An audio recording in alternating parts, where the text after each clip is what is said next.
What's going on, everyone? Welcome back to another episode of Golf on Tap. I'm Jack Bushman here with Ross Baran. On today's show, we'll dive into Andrew Novak and Ben Griffin winning the Zurich Classic. Close call for our guys, Frankie Cap and Jake Knapp. We'll also talk about Collin Morikawa switching caddies.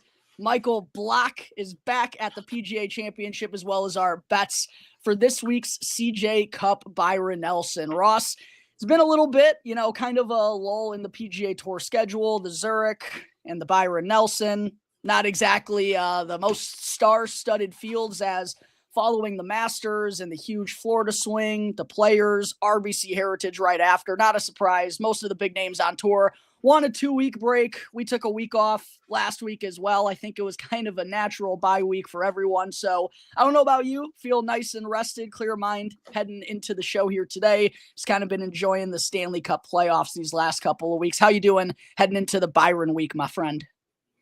Blocky's back, so we got something to look forward to for once. We're off to a hot start. Michael Block back in the PGA Championship. We'll get there in just a moment, Ross, but before we do, let's talk about last week's Zurich Classic. I mentioned right off the jump, Andrew Novak, Ben Griffin, both finally breaking through for their maiden PGA Tour victories. I don't know about you, a little frustrating for me as someone that's been on Novak and mostly Ben Griffin a ton over the last couple of years, is he's had a lot of close calls. Elected to take the Zurich off in terms of my bets last week. Just kind of wanted to relax as the NHL season came to a close. We were grinding hard for the Masters and the RBC Heritage, right? So it was nice to take the week off, but to see Ben Griffin get it done without me having money on him is a little bit frustrating, but happy for those two guys, both two real good lads. Glad to see them get some more airtime. I also saw they were on Matt Gannon and Adam Kirk's podcast earlier on in the week, leading to them getting a victory. So big for the golf betting and golf community as a whole. What are your thoughts on Andrew Novak and Ben Griffin getting it done? I know it wasn't your favorite having a Frankie Cap and Jake Knapp outright ticket. Like we already said, for the last week, I was talking Ryan French, Monday Q, and from last week on, I was going, I think this is a great matchup for Frankie and Jake. Just Frankie and Jake just seem like that team that can come up and do it. And Frankie's honestly needs to play well. Frankie has struggled making the adjustment from KFT. I think he's played 11 events. He's missed 7 cuts. He's not playing the way that we expected Frankie Cap to play. Loved it. But ultimately, you need to take into account that Andrew Novak has gone T3, T2, to a win now these past 3 weeks. And then you got Ben Griffin, who just doesn't take a week off and just grinding. Like, for the love of God, just both of you just take a break for a little bit, please. Yeah. Just appear for a while. I know. Ben Griffin, the former insurance salesman who once quit the PGA Tour, now has a huge following on TikTok, of course. Like I mentioned, has been featured on a couple of different golf podcasts I've seen. He's actually in some commercials. Well, like, this guy, not only does he play so often, he's starting to get a little recognized, but starting to play pretty darn well, pretty consistently. So happy to see a career grinder like Ben Griffin finally get it done. But yeah, I was pulling for not only you and, of course, Ryan French, our good friend Monday Q Info, who we've had on the show numerous times. Seems like every time he comes on, we talk about Frankie Cap because he's been high on that kid for a long time and covering him. Cool to see him, though, just get into contention, Ross, because like you mentioned, he's been going through a lot of struggles in that transition from the Korn Ferry Tour to the PGA Tour so far. And I feel like the Zurich is, for a lot of these guys who have been struggling, maybe guys who haven't quite gotten the adjustment from the DP World Tour, or some other guys coming from the KFT, or even just PGA Tour guys whose start to their season hasn't gone as ideal as they may have hoped. I feel like the Zurich, what it really serves as is just a good opportunity to go and play golf with one of your boys for 4 days. It kind of takes the stress off your mind and makes the sport a little bit fun again. And sometimes I've heard a couple of different people in the golf community talk about this after the Zurich Classic, just because it is that little bit of different type of tournament. some guys who have been struggling early on can go and turn their seasons around after this. And I'm really hoping that's the case for Frankie Sappin, because we know he's super talented, Ross. I believe he had a T12 at, I know it's not a strong field, but the American Express earlier on in the season. Unfortunately, wasn't able to build off that, but we know he's got the game. He performed well on the Korn Ferry Tour last year to get to this point. Just looked like he wasn't ready for some of the big shots down the gun on Sunday. Like the nervous shot that he 17. had on 17, obviously putting it into the water, but even the shot right before that, they were like, he and Andrew Novak. I mean, Novak got away with a couple of poor shots down the stretch. But Sappin had that approach on 16 right before Novak basically hit the same shot that hung on the, collar there just barely. He just looked, a little uncomfortable. And I also was noticing him like stepping off shots a couple of different times and taking a little bit longer to execute out there. All just signs of a kid who was in that type of situation for the first time. I know it didn't happen this week, Ross, and it's frustrating for you, Ryan, and myself who was pulling for them, but you got to think it bodes well for him moving forward. It does bode well from him. And I'm just going to say right now, I actually forgave the ball in the water on 17 when Jake Knapp chunked the shit out of that ball on 18. Dude, it was so funny too, because the commentators are like, all right, Jake, show us some magic here. And then he duffs it right into the bunker. I was like, oh boy. It went a whole 15 yards. And I mean, it was a pillow fight down the stretch there, man. I mean, it wasn't like Novak and Griffin were playing excellent there, really up until 17 when Griffin hit that huge putt. Obviously, Sappin and Knapp wind up making bogey there, so they have that cushion. But down the back nine, Novak and Griffin weren't playing great. They were playing like two guys who haven't gotten across the finish line in first place so far. It was just who wasn't going to make the big mistake, and unfortunately, it wound up being Frankie Sappin. You know who also made a big mistake while in contention during this tournament, Ross? It would be the Hojgaards. I admittedly don't know which damn one it was who duck hooked it left off the tee on the 72nd hole, but we got to talk about this for a moment, Ross, because the Hojgaards, they wind up birdieing the 72nd hole, finishing one stroke back of Andrew Novak and Ben Griffin. And like I told you before we hit record, the odds of Novak and Griffin making a 6 on that par 5, like the easiest hole on the golf course, very unlikely still. But regardless, for a shot that is determining the tournament, for the Hojgaards to get the drop that they did on the 72nd hole was one of the worst that I've seen. And we talk about a bunch of them here on the show, Ross, but really up there with like the Bobby Mack one is the one that came to my mind. You mentioned the Xander Schauffele one with the TV tower where he was in the woods a year ago. I mean, this is one where it's like, we got to go and do something about these drops, man. There's no chance the Hojgaards should have made anything better than 5 at best on that hole after that tee shot. I'm just going to say this really simple. They show you where the stick for complete out of bounds is, as in go back to the tee, you do it, repeat, do it again. Where the ball is, there's like this much space in between the two of them. And then you sit there like, well, it's in bounds, but like they're dead. And then they move it. And they give them a little relief. And then it hits, oh, but actually, and they move it. And then it turns into, oh, never mind, we're fine. Just play on. And I think the most annoying thing about it, too, is now it gave them the opportunity to go and rip a 3-wood up around the green. Like, at best. Now we're talking potential eagle here, and never mind about just securing solo second, a nice payday. Like, actually, no, they might be able to force a playoff here if the next group comes through and absolutely duffs this hole.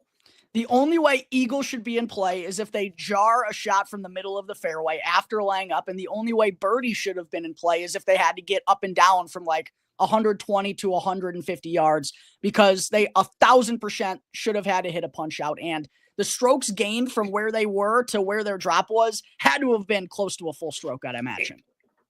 And that's what I think is most important to hit on that you just said, is that they went for it off the tee. They went for it. They went big drive, absolutely mash as far down as they could. And they did. They absolutely crushed that drive down there, but they went so far left that that's it, dead, over. And then they get rewarded, and then they get rewarded again.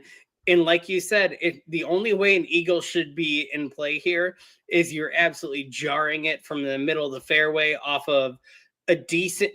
This is like you're hitting a decent drive, and then you're hitting a 5 or 6 iron in there, and you jar it, and it's all of a sudden it's, oh no, like this angle, everything they have, it takes the water out of play. You play it a little bit to the left towards the grandstands. It's going to run and feed down there.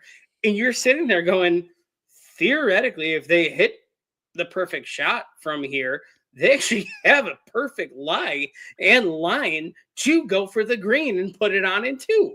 And let's just think, let's say, I mean, we could play the what if game with 1,000 different things, of course, but what if Ben Griffin doesn't sink the 40-foot putt on the 17th for birdie, and the Hojgaards wind up making birdie there, and now they have to go into a playoff? The Hojgaards they make a 4 to wind up getting in a playoff. That would have been an absolute joke.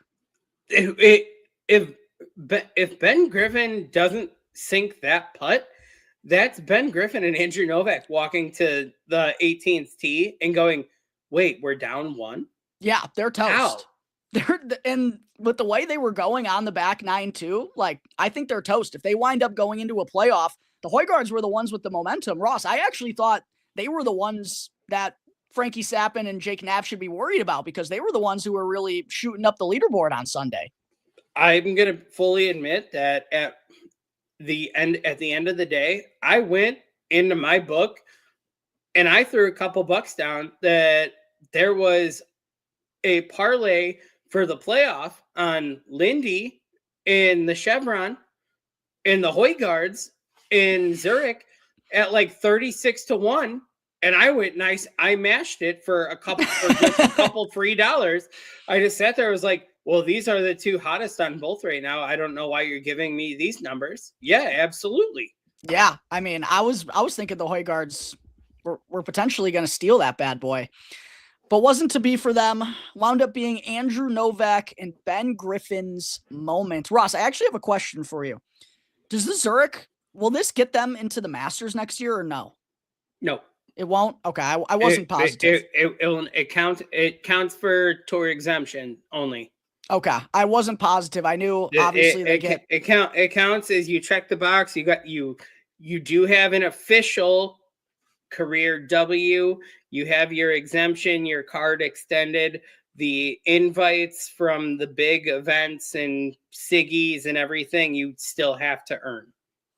It does not get you officially into anything. Good to know. It just extends your card. Good to know. Quick question before we move on from the Zurich. Who wins by themselves first? Ben Griffin, Andrew Novak, or neither? Do they never win individually on tour? They just run it back as a team every year and go nuclear? Oh, I am fully convinced. I think Andrew Novak is probably going to win 1 or 2 events going through this year. Really? I'm the other way. I'm Ben Griffin, I think. This will be an interesting show thing to go through the rest of the way, since you're Team Novak and I'm Team Griffin on this debate. Maybe we put you want to put $5 on it, $10 on it? I'm totally down to do it. I just look at the fields that Novak was playing in and well how well he's been playing. And I mean, RBC, you could see the moment was too big. I mean, he just hooked the shit out of that putt to win. He should have had it, dude. He should have had it. He had it. That was not a big putt at all. That was a manageable putt, and he hooked the shit out of it. And it's just because he's never been really in that position before. Now I think it doesn't matter. It's a Zurich. You're a PGA Tour winner. You have a win, and I think this is just a confidence boost, man. I honestly just think it keeps running. He went T3 solo 2 to a W in back-to-back weeks. He's well in contention on the Ryder Cup now. I know. Well, the past 3 weeks have put him that this. It's not just is Andrew Novak he's ninth. captain. He's ninth. Yes, exactly. And he's played himself so well into that you can't even say, is Andrew Novak a captain's pick right now? Andrew Novak is playing such good golf right now that Andrew Novak may just play himself into the top 6. Well, we'll get into the Ryder Cup here in just one second, but I do, on top of this, on the before we move on to a different conversation, my rebuttal on the Novak thing would be, I think Ben Griffin was the one who kind of carried them to that win by playing better down the back 9 Sunday. You are absolutely right. Novak has gotten there in better tournaments, but that should make for a fun little show 1v1 moving forward down the stretch of the season. What I wanted to get to next, here's the domino effect. What if Andrew Novak makes that putt on the 72nd hole at the RBC Heritage? Justin Thomas winds up finishing runner-up. Do you think Collin Morikawa still goes on to hire Joe Greiner as his new caddy and replaces JJ Jankovic? I do. Yeah, I think so as well. I do. And honestly, I was trying to listen in a Takesman last night with all my technical difficulties. I couldn't really join. Our friend of the program, Tom and Marty's, had the best take I've ever heard. Usually does. In the 5 minutes that I was able to actually hear and listen, Tom and Marty's fully believes it does not matter if that Collin hires Joe Greiner. Nothing is going to change until Collin takes himself more seriously. Collin needs to stop just playing once every 3 weeks in only signature events. He just needs more reps, man. I really feel that way. I feel like he doesn't give himself any opportunities in the non-Scotty and Rory fields, and it's just hard to win against those guys. Tom and Marty said it very simple. Until you get Collin to be like Scotty or Rory in the gym every day, getting built, getting buff, fine-tuning, going to all these specialists, meeting with Bob Rotella, all this stuff, changing caddies ain't going to do shit for you, man. It's just it's a new person to give you less gripe for a little bit, because JJ is just finally like, we've been over this 1,000 fucking times, man. You need to do this, this, and this, and you'll be perfect. And Collin just doesn't want to hear it anymore. So Joe Greiner's on my back now, and I'm just going to fresh slate. I'm going to keep doing what I normally do. But until he goes to that next level of, I'm in the gym, I'm talking to these specialists, I'm working around, basically go Bryson mode. Until you're in the lab grinding every single day, I don't think there's going to be a difference. And honestly, I love Tom and Marty's just pointing it out and being like, I can fucking see that. I can see where that completely lines up. That for the past year and a half, Collin has basically been the best golfer on the planet to not chalk a win. For sure. And it's because he's not changing anything. But his change is, well, I'm just going to get someone new on my bag and I'm going to restart the process. No, maybe you just need to dig a little deeper and grind a little harder, because it is right there. Definitely right there. I thought it was an interesting move for sure, because he's had a lot of history with JJ.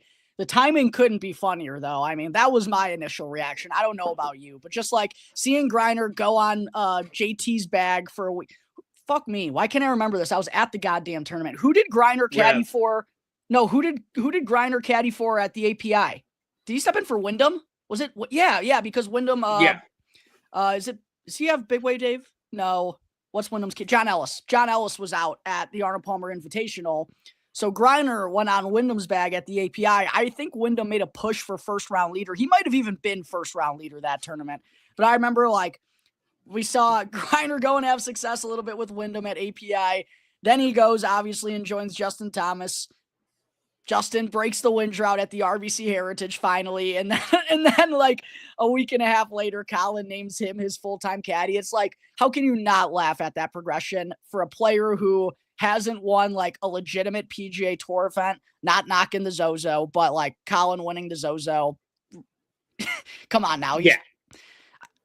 Even though I would give him like I would understand him not playing in a Zozo level event, but different type of events than just Siggy's and major schedule moving forward. But for a player who hasn't won in as long as he has to go and make this type of move, my only reaction is that I could laugh. I don't know ultimately if it's going to make much of a difference. Maybe it gives Collin a little bit of a different mindset. But like you said, ultimately, I don't know like what it precisely, in my opinion, Collin needs to do, but I don't think he's like drastically far away. You know what I mean? I think you kind of feel the same way too. Like he's there. Yeah. It's just one day that he's got to get over that fucking final round hurdle, and maybe changing caddies helps. I don't know. I just like Tom and Marty's hot take on it. I love it. That this really doesn't do much for him other than just reset the clock of JJ's been telling you all these things for so long that we need to work on and fix. And I think maybe it just hit the point where Collin's like, no, I'm just going to put Joe on the bag and fresh start, because obviously Joe, incredible caddy, has great career, great success, is carrying a bag, but Joe's not going to go full in, give you every single opinion right off the bat. Like Collin takes control of the situation again. For sure. Definitely. Right? That no, you adjust to me and you get to know my game. This is what I want to do. And it's just Collin may have hit the point where he's done hearing it from JJ the whole time that this shit ain't working no more. Just clean slate. I'm going elsewhere.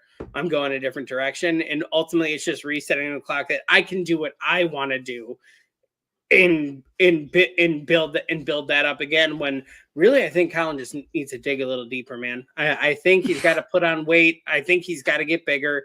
I think grow into a man, become a man. As stupid as it sounds, I do think like the gym, the fitness, I do think that is a thing. I really do. I think that is something that holds him back. And really like what it comes to in being a man is just clearing those mental hurdles really out there on the golf course, because we've seen how good he can play through 54 holes. And hit the gym, put on 10 pounds of muscle. Stop being a mental midget. Stop bitching in the media. Feel better about yourself physically and watch you go win the next fucking goddamn tournament because you went and spent the time in the gym. I'll tell you what, he hasn't done himself any favors with how he's been handling situations in the media. And I don't think anyone, despite, I believe Tom and Marty's has a long-term bet with Tweeth, and he has Morikawa in it. So like he's got financial backing on Morikawa this year, but nobody loves shitting on that guy truly more than Tom and Marty's. And I'm always here for it because I think it's the funniest golf Twitter account out there. Personally, I'm here for it always. I'm here for it always. And we can give a shout out a little bit later because he's riding heavy on our cards. Oh, we have a lot in common this week. Love to hear that. We're throwing bombs down the board this week. We'll get there in a moment, but next thing I wanted to talk about real quick, Ross, we don't got to spend a ton of time on this. Well, actually, I know there is something important that we do want to talk about on this topic as far as some reports coming out of Live Golf working with OWGR to get points for some of those tournaments. I know you were telling me a little about it before we jumped on air. Give me and everyone who's tuning in a little bit of a rundown.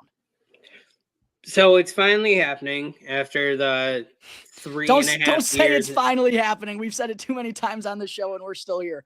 Well, finally, they're going to sit down at the table with the OWGR and try to find a way to recognize points for the fields that they play in and be awarded OWGR points. And we have our Live friends out there. So this is no shots fired. This is being supportive. This is great for Live. This is great moving forward to golf unification, because one of the hardest things is how do you justify combined fields, combined events when you can't score and award points appropriately, let alone Ryder Cup, the Olympics, all these things all rely on this, right? This is a way to make it fair. My suspicion here is I do think this is one of the first times that the PGA Tour is secretly being a silent partner in this and telling the OWGR you need to give them their due. if we are going to find a deal, if we are going to find a way to unify and do, whether it's combined events, cross fields, whatever, I think that there's PGA Tour backing on as a silent partner here, telling the OWGR, get your shit together. They have their own product. They have their own thing. They need to get something. You need to find a way to give them something. And it only makes sense with how much progress we've seen over the past 6 months with everything, that all of a sudden this drops out of nowhere. I think the PGA Tour is a silent partner in this, putting some pressure on the OWGR that we need to figure this shit out. Like, come on. Yeah, I'm sure the timing of it is probably not a coincidence. And I mean, dude, it's been long enough, like you said, for 3.5 years for Liv to get 0 world ranking points, completely make a mockery basically of the OWGR, right? Like, there's some guys who we know are not truly where that says they are ranked at. So hopefully, I mean, this sounds like it would be a big development, obviously, like you mentioned, with the two sides really working in the same direction, kind of to help. And I'm fully on record that this is a suspicion. I have no source. Right. I have nothing directly pointing this. I'm just saying all these things are pointing towards, I think the PGA Tour is a silent partner in this and slowly pushing like enough is enough. Come on. You got to give them something if we're going to get anywhere. And I hope that to be true. I mean, and it would make sense for them, like you said, like business-wise, long-term. If the goal of this thing is still to ultimately get a deal done, it's not going to benefit anyone if just these Liv players continue to just free fall through the rankings completely. And I will also speculate and top it off that if this works out, I would not expect a deal before 2028 for a very specific reason. 2028? What happens that year? What did we have this past year Yeah. that did a lot for the game of golf in Right. growth and reach? We're running back round 2 of the Olympics. Seems like a good fit that 2028 you have combined tours, combined events, world points, all these players playing to represent their countries, eligible to represent their countries, as well as a women's combined event. Yeah. Seems like a really good time to just drop a deal. Would be 2028 and 26, 27. Everyone just kind of plays out their contracts and their money, and 2028 is ready, set, go. That's kind of where my mind was going as well. So we'll definitely see what's going on that front. But what I wanted to talk about next with Liv, Ross, real quick, Joaquin Niemann, obviously getting his 3rd win of the season. How do you register that in your brain? Do you care whatsoever that he's won another tournament? The only reason I really ask is because now we're 2 weeks removed from the PGA Championship, obviously, at Quail Hollow. I've said when Tweeth has been on the show and a couple of different times on the pod that I feel that's a really good setup for Joaquin Niemann. Are you even thinking about him going into Quail? And do you care about him having 3 wins already under his belt on Liv this season? So friend of the program, Nick Novinsky, we've had this debate off air multiple times where we came to a compromise where I gave Nick that I think Waco definitely currently, and it's based off the Liv schedules and everything. I gave Waco 11 through 15 in the world. Like for sure, 11 through 15, I will give you that. My only concern is the majors, that when we obviously limited sample size, but when we come over to the majors, most of these world top 10s seem to show up and make a name for themselves. And Waco kind of hangs in the middle of the pack, doesn't really come to the forefront. With the performance he has put on this year so far in Liv, I am willing to now, after this past week, say I think Waco does have a spot probably in the world top 10. I think if you're going off progress, if you're going off consistency, I would be willing to say that Waco is in the world top 10 right now.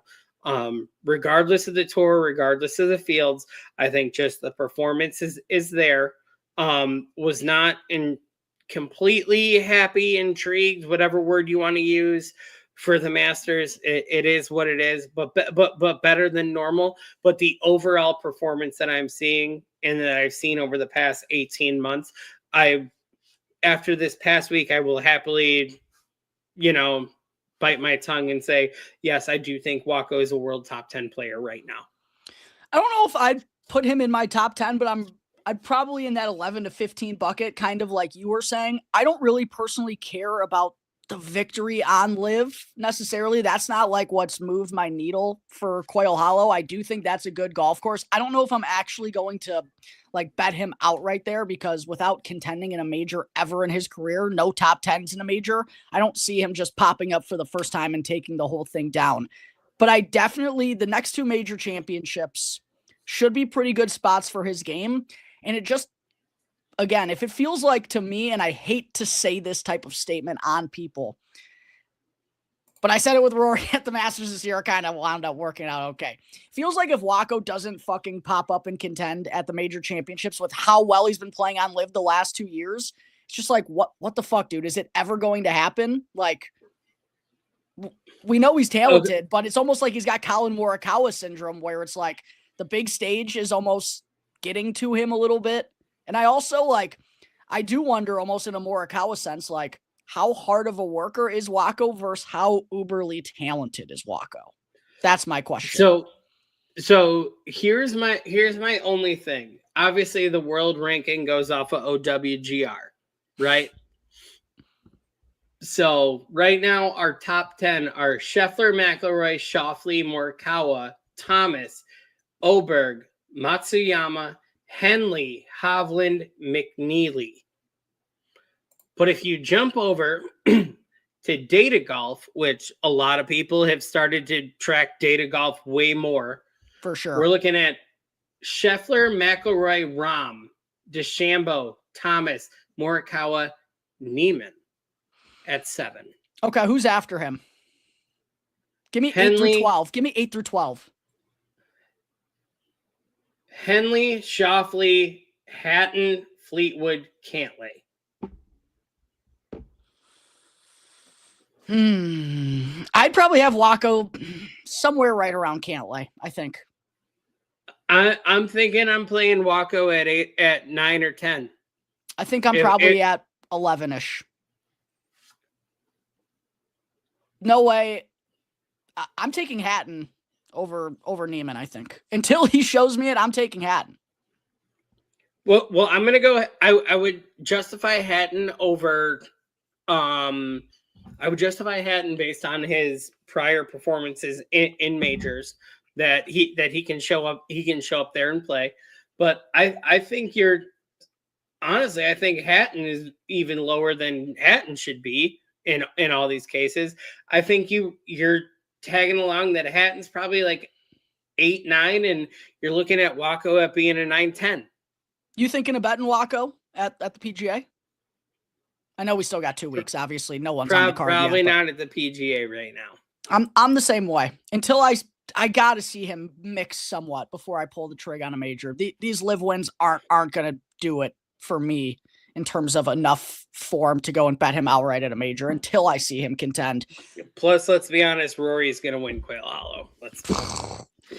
Would be very terrifying for the rest of the PGA Tour if that goes and happens. Last thing from Live I wanted to talk about, Bryson.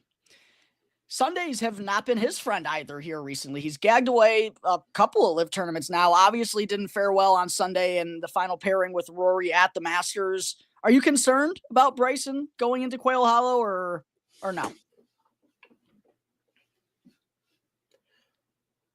Not really. I feel the same way.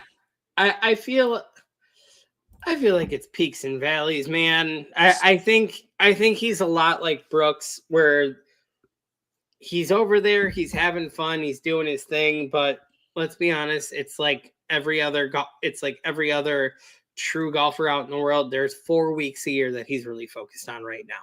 Yeah. I'm not concerned whatsoever either. Honestly, I'm I'm not mad about Bryson struggling and like this narrative going around that people aren't really happy with Bryson because of the comments he made about Rory, like not talking to him and whatever. People are doing that thing where they're turning on Bryson again. It's a never ending cycle. I know not everyone is, but honestly, that's fine with me. Let his odds grow because I'm gonna bet him at Quail for sure. Well, I mean, we already also talked about this, that I think people just that quickly turned around and completely forgot what the past 25 years of Tiger were like, that Tiger didn't say a goddamn word to you. Right. Like Tiger might have nodded his head on the first tee, like, good luck, but you're going to need it. Bye. I don't even really care about Bryson making those types of comments. Again, if people want to take it the wrong way and hate Bryson again, that's fine with me. Give me bigger odds for the future. I had no problem with it. And I don't think that Bryson really had a problem with it. I think people kept I think people kept digging and being like, well, what did you think? I don't think he really had a problem with it. I think he realized, like, oh, he's fucking locked in. Okay. Well, I was going to be friendly and like I normally am, but like if he's locked in, I ain't going to fuck with it. It is what it is. Let's go play golf. And I think it's media and everything spinning it into a bigger thing than it really truly actually was. And I think it was a very simple, hey, in one of the biggest days, biggest moments of someone's career, Rory decided to lock in and block everything else fucking out. And I think Bryson got caught off guard with a comment to be like, he didn't talk to me. Yeah. And then I think it just spiraled into, oh, he didn't fucking talk to him. No, he didn't, because he was locked in on the biggest day of his life and his opportunity. Yeah, it's funny. I feel the exact same way. I think that's very well said, Ross. And I totally believe that all these like people who believe that Bryson was like actually pissed that Rory didn't talk to him actually have not watched the clip of Bryson saying it. They've just read the headlines and read the articles. They haven't actually seen the clip, because it was pretty apparent to me that, like, again, like you said, Bryson didn't really care. He was just pointing out a fact of the matter. Yeah, he didn't say anything to me. We didn't talk. Before we get to the CJ Cup, last thing, Ross, we got to give a freaking shout out to your guy Blocky, baby. He's back. Me? Michael Block is back. Give a shout out to the signed visor up there, baby. Signed visor at the top, as well as our flag from the year of the Magic. The block party is back, baby. Tell me about the excitement, because you are one of the biggest blockheads that I know, Ross. Hey, I'm fair. I'm fair to be a blockhead. He's been my aunt and uncle's coach and pro for the past 15 years at Arroyo Tribuco. I have pictures, timestamp pictures of me pointing at Michael Block posters and stuff at this PGA like 6 hours before he even teed off to start that tournament. So whatever people want to say, come at me. It's fine. I got timestamps. I'll show them. But you know what? He's back. Third year in a row. We're doing it again. Had incredible PGA Professional Championship out there. Hit it from day one. Ended up being what? T1 on day one, T2 on day three. Came in with the top three today to make the cut. It's block party. It's back today. That had to be one of the wildest 4 days of your life, considering you were, I'm sure, one of the few people who knew about Michael Block going into this tournament. Not only to be in contention, the final grouping with Rory, the hole-in-one on Sunday. How crazy was that, dude? Still like the most surreal thing of all time, because my aunt and uncle are texting us as we're like showing up on site, because I got like 8 family members with me. I'm like, oh yeah, our pro Michael is playing in there. He qualified. So if you get a chance, just say that Mayor and Eddie say hi. And like my uncle saw him and like shouts at him, is like, Mayor and Eddie say hi. And he like tips his cap, like, yeah, he knows who they are. And then he just goes on and does this incredible 4-day cinema that absolutely epic. Forget. So I'm a blockhead. I'm in for the block party. Great to see Michael Block back. We're coming back for a 3-peat. Blocky faux life, baby. Absolutely epic ride that must have been. And we'll see if Michael Block's got some more magic. Maybe we'll get the block party going at Quail Hollow here this year. But Ross, before we wrap things up here today, we got to get into these final bets for this week's CJ Cup Byron Nelson. Truly one of the worst fields of the entire year. Scotty, R.I.P. Gary Woodland early though. I know, dude. We're gonna get that out. Huge bummer. I really like that one. I did too, because remember how popular he was going into Valero the next week coming off that T2? It was going to be tough for Gary to repeat that type of performance with all the energy and adrenaline and everything that he dealt with for the first time in a while. But this was like a real good setup for him, a very similar setup to the Houston Open, and now no one wants anything to do with him at 100-1. Me and you both jumped on him, and then, of course, frickin' withdraws.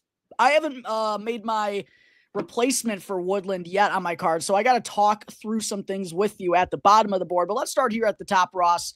We got Scotty, we got Spieth. They're the two big dogs in the tournament. Scotty at plus 280, Spieth at 18, Benny on at 25, Sung Jae at 25, and then we got Sam Burns and Siwoo at 30. I already know where you're starting off your card, but let everyone know who's kicking things off for you and the reasoning behind you tailing this man this week. So I wasn't going to do this, but then I had to go back. I had to go back with journalistic integrity that for almost 2 years now, I have been writing about Jordan, go fix your goddamn problems. Jordan, go fix your goddamn problems. And he ignores and ignores and ignores. And then I say, well, Jordan's really, really hurt. And no one believes me. And then out of nowhere, we get this bomb drop that Jordan Spieth has reconstructive wrist surgery, and I go, I fucking got you all. I told you it was a thing.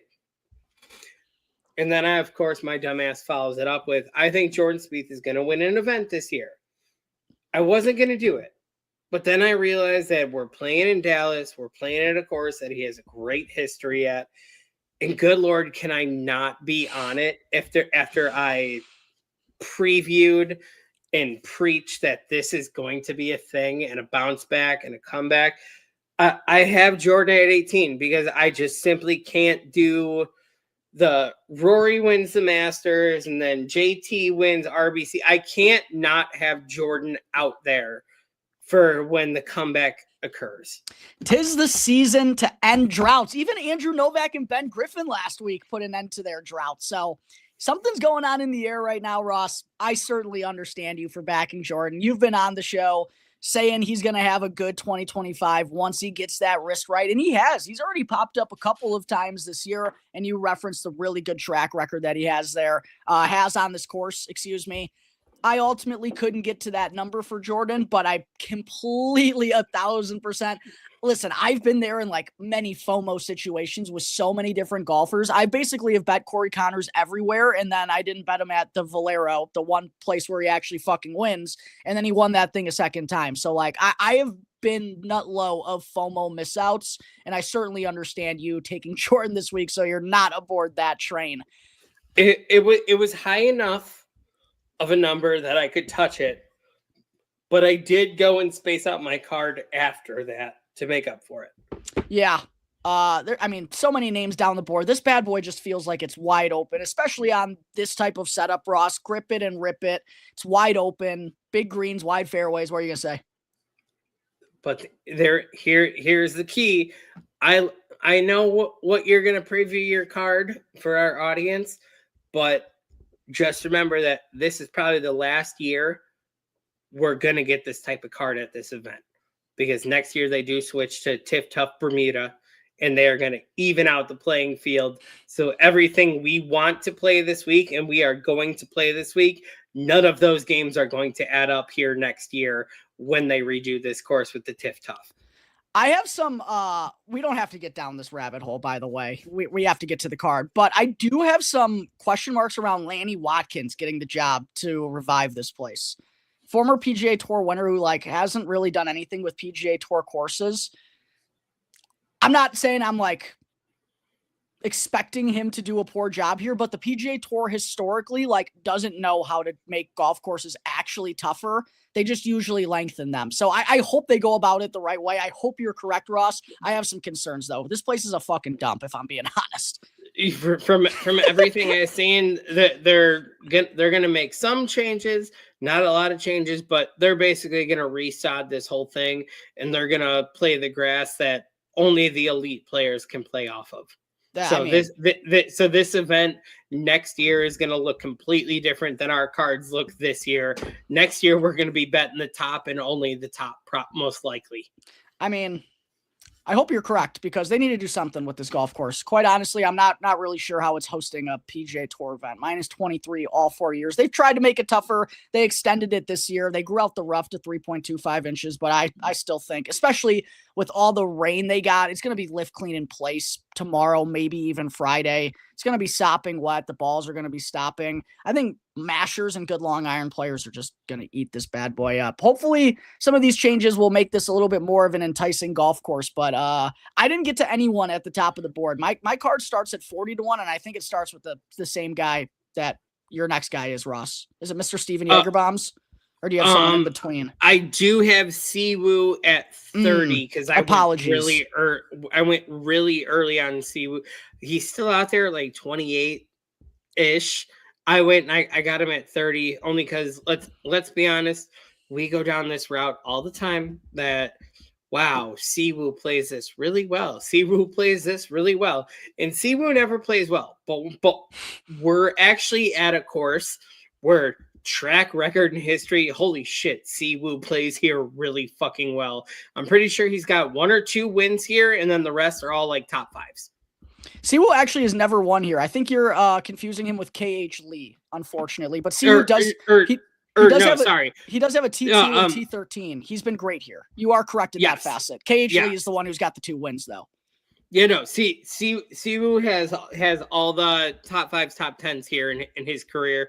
So just I'm going to take a gamble that maybe we finally get the Siwoo that we've been looking for a year and a half.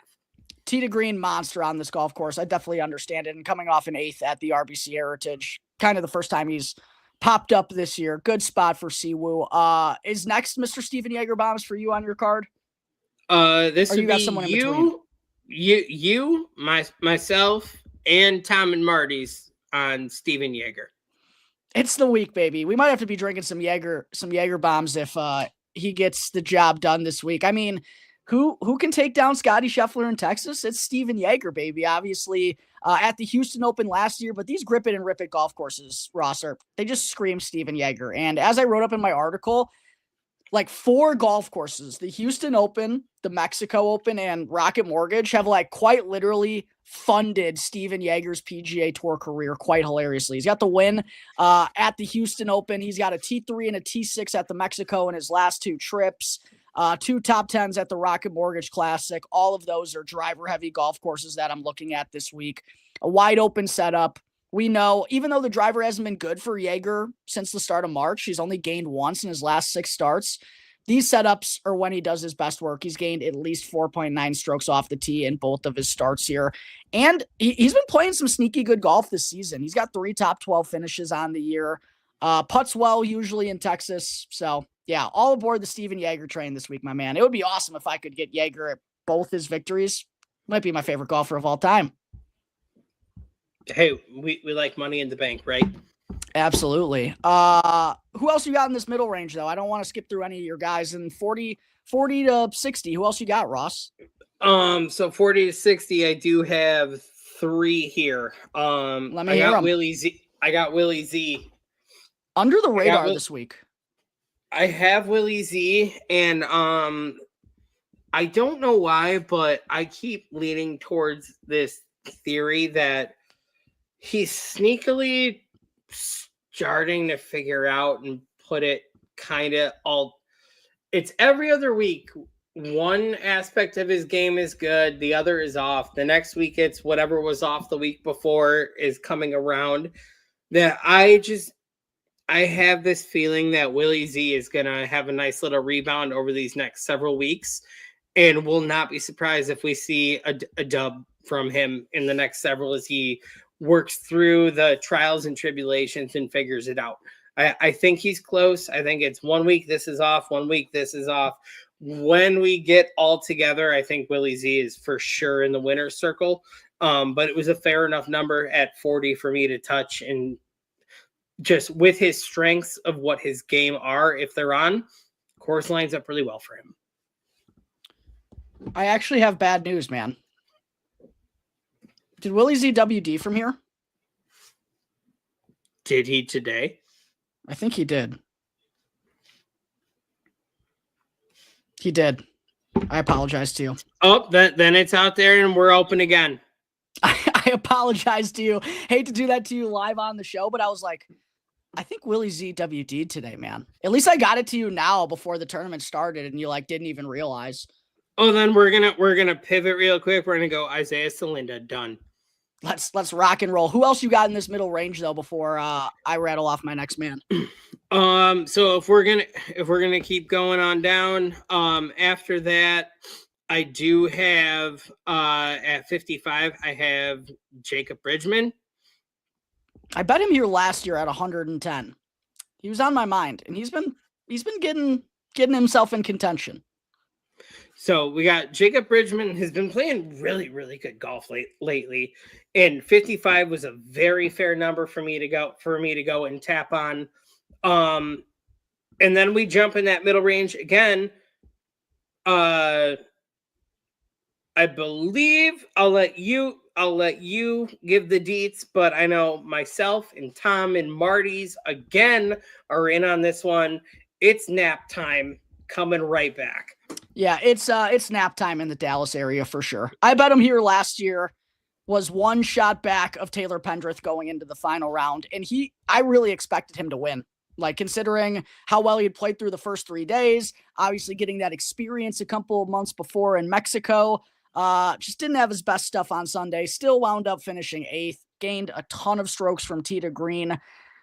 Hasn't been like uber consistent in all facets of his game, but still is racking up high-end finishes, right? T6 at the Cognizant, T12 at the Players. Like, for Jake Knapp's skill set, that's super noteworthy. Obviously got the 3rd place finish with Frankie Cap in last week. But like Steven Yeager, these are just the golf courses where I want Jake Knapp on, where he can mash driver, especially when it's going to be wet and there's not going to be a lot of rollout. Like, those long hitters, I believe, are really going to have an advantage on the softer course. And that just suits Jake Knapp's game. And he's got the putting upside to go along with it. Has gained 1.2 strokes putting in 6 of his last 8 starts. So, yeah, Knapp I got him at 55-1 was kind of a no-brainer for me in this middle section, Ross. Love to hear Tom and Marty's is all aboard on Yags and Knapp this week. Let's fucking ride. I got 55, and then just in the moment, one is placed there in a reverse with Willie Z with WD. We do now have Isaiah Salinda at 65. Salinda is someone I wrote up this week. I don't have anyone until this deep. Are you ready to go down the board? I got one more after that, and I will tell you, I think you'll be really happy. Because I believe we have a 3-peat rider again. Oh, I know who it is. My last one is Alejandro Tosti. I have 85, and I believe Tom and Marty's is also riding again. Yeah, that's perfect. That takes us right down into this range. I have Yeager at 45, Knapp at 60. After that, my card's at 90, and I am throwing darts at 90.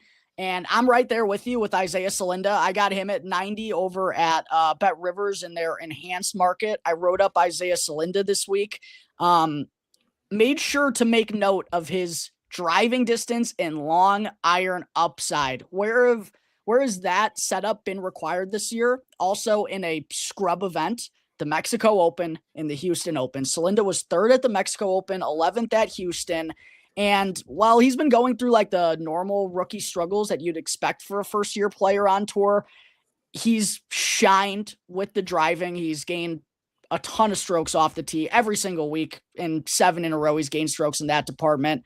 And also his long irons in those 2 events, like I mentioned, he gained 4.3 strokes with his irons, and most of those shots into the greens are coming from 200 yards out. And one thing, I don't know if you've noticed this, Ross, but I feel like Salinda just like, he kind of has that dog about him. He plays with, I think, a little bit of a chip on his shoulder. He's got that swag. He can play to the crowd, and I fuck with that. So I'm all aboard Isaiah Salinda 90-1 this week. How could we not bet Alejandro Tosti on a grip it and rip it golf course in Texas, bro? How could we not? And he truly has been awesome. I know the putter is a concern, but that was literally what held him back here last year. I believe he gained 6 strokes from tee to green and gave it all back with the putter in 2 rounds. If he's field average gaining 1 stroke with the putter, he just absolutely nukes the ball far enough and hits his long irons well enough and is such an aggressive player. If things are going well, he's going to find himself in the mix. This is a perfect golf course for Alejandro Tosti. Probably the last good course we'll get for Tosti for a long time. So I'm definitely in at 90.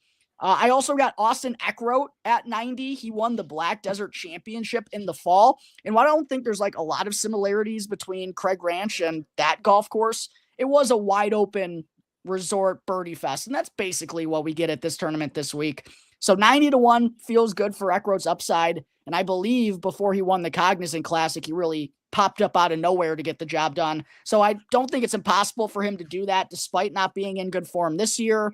I got Rico Hoey at 90-1 as well. He's got 2 top 13s in his last 4 starts.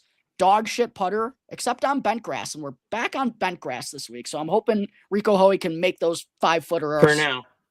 Yeah, I need Rico to be making those 5-footers. He has been horrible on the greens this year. And then I got Henrik Norlander, who legitimately might be my favorite long shot play. I don't think it would be sick if he won. Probably a better DFS play, top 10, top 20 bet. But Henrik Norlander at 110-1, Ross, was like 8th or 9th in my model this week. Super highly ranked. First on approach, 8th in putting over the last 24 rounds. And he's got 4 top 20s over his last 5 starts. I have no confidence in him on Sunday, but he's playing well, and this is a good spot for him. That sounds like a classic Uncle Tweeth hedge of he'll play himself into the top 10 on Sunday, and you just click the button that I bet like $5 on him, and I'm getting $70 something for me to leave right now. Thank you. Yeah, might not be the bad play with Norlander because, like I said, I don't trust him to play well on Sunday in contention. But like all his best finishes on the PGA Tour, driver-heavy golf courses, back-to-back T13s in Mexico, T12 in Detroit in 2020, 3 top 4s in his last 5 starts at the Sanderson Farms Championship, another driver-heavy golf course. Feels like a good spot for Henrik Norlander. Like I said, probably better DFS, top 10 or top 20 play. Those will all probably pay pretty good, but I'm a sicko and I go for the big bucks. So I bet him at 110-1. Ross, Tosti was the last guy on your card after you added Salinda, right? Yep. All right. Talk through this with me before we wrap things up. We're just about at an hour. I got to find some monies to put down instead of Gary Woodland at 100-1. I need your thoughts on this. I was thinking it's my turn to go back to scumbag Nico, or should I just leave him alone? 110-1 seems crazy. Crazy. Like, doesn't that not seem like crazy odds? I don't like scumbag Nico, but he's better than these guys. He's got the same odds as fucking Vince Whaley. That's pathetic. Yeah, this is where it gets tough. I know. I hate putting money down on the guy, but the world is a cruel place. Yeah, no, I'm glad we didn't do a show last week because I didn't have to speak it out into existence what I actually bet on. So there's no actual recording of what I bet on, which is great. Didn't work. It not like it mattered anyway, but still. I could go with Potgieter. He hasn't been any good in a while. Aldi Potts just sitting out there. I'm looking at my end and seeing him at 120. So yeah, I see 125 for Potts, 110 for Nico, 125 for Hayden Springer. Those are kind of 3 names that catch my eye. Actually, you want to know what? Give me your thoughts on this. Give me your thoughts on this guy. Do you think Joel Damon has the mental fortitude to go and win a golf tournament after what happened to him a couple weeks ago? He's playing fucking good, and he pops at the Mexico Open. I'm gonna give you one that I almost hit a couple weeks ago with Joel Damon, and he was in there until the last minute, and then I cut him out And then had a very, very good week. Has had some very good weeks lately. Name has been popping up. And at worst case, this is a great hedge for you. They got Quade Cummins out there at 150 and higher. Quade, he's been popping in some of the models too. He doesn't have a ton of reps, but his name, I've seen his name thrown out there. That's an interesting drop from you, man. I almost hit him a couple weeks ago, with Joel's meltdown, and Quade played himself well into the top 10 at that event, and has been on a hot streak. And I'm just saying, I know it's not your favorite thing to do, but at that number, that's a nice little hedger there for Sunday, and we play again next week.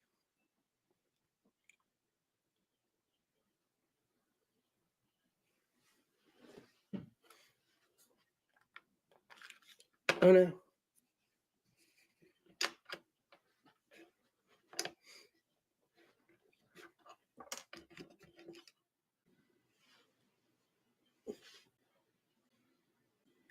Did I lose it completely?